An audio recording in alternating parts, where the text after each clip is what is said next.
Hello, everybody. Good to be with you again. I hope that you're all doing wonderfully well. Today, we're going to be finishing off our look at Paul's brief letter to Titus and see how he signs off.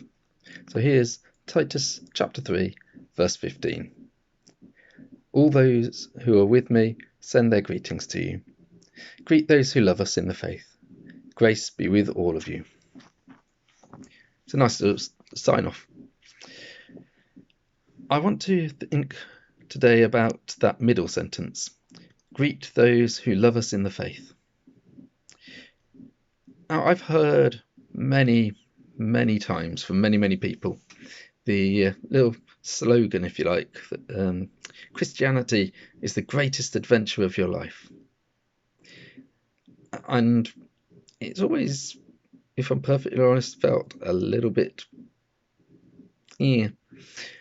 because although this is what we're told in the recruiting drive, when we actually get into the Christian life, there's a lot of living day to day. There's a lot of doing ordinary, mundane, dull stuff. There's a lot of going to work, coming home, doing the dishes, watching the telly for a bit. There's a lot of just normal stuff. And so sometimes it's felt like this slogan that Christianity is the greatest adventure of your life is just that. It's a recruiting slogan that feels hollow when it actually comes to it.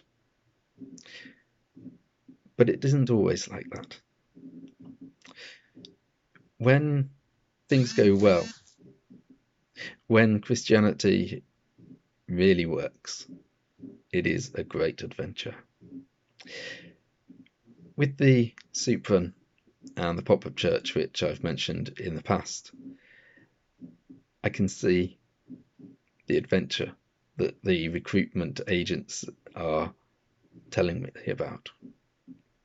Because it's wonderful that at the soup run, at the pop-up church, denominations don't mean anything. This week I was out at the soup run with a Baptist and an Anglican, and it didn't matter because we weren't there doing Baptist work or Methodist work or Anglican work. We were there doing God's work. We were out on the streets representing God, not our denomination. Sometimes churches can be very parochial, can be very hidebound about what our area of sphere of influence is. But the great thing about initiatives like Pop-Up Church is that, frankly, circuits, parishes, patches, they don't matter. They don't mean anything, because the people that we are ministering to need us, need God represented by us on his behalf. It kind of reminds me of John Wesley, who was kicking up a bit of a stink because he would go where he felt there was need and he would preach the gospel. He would tell people about God's love for them and call them into a relationship with him, call them home. And the vicars who were incumbent in these patches where Wesley just rocked up and preached the gospel were getting quite frustrated and irritated and angry with him, saying, "Hey, this is my patch, this is my parish." And Wesley famously replied, "The world is my parish." He went where the Spirit led. That's what we do at Pop-Up Church. We go where the Spirit leads and we join in with what God is already doing. This isn't about us working to make something happen. It's about us catching the coattails of God as he acts. This is working with people who love us in the faith.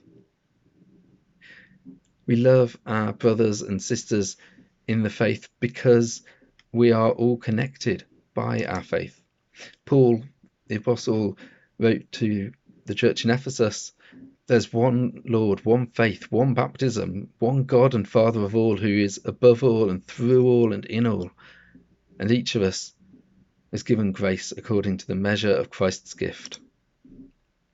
We're connected. We're family. We love each other because we are God's children, doing God's work, building God's kingdom. We serve at God's leisure. We work until He calls us on. The Christian life is an adventure sometimes. And when it is, it's amazing because we see God at work, blessing people, changing people, transforming people, saving people. That's what He calls us to do.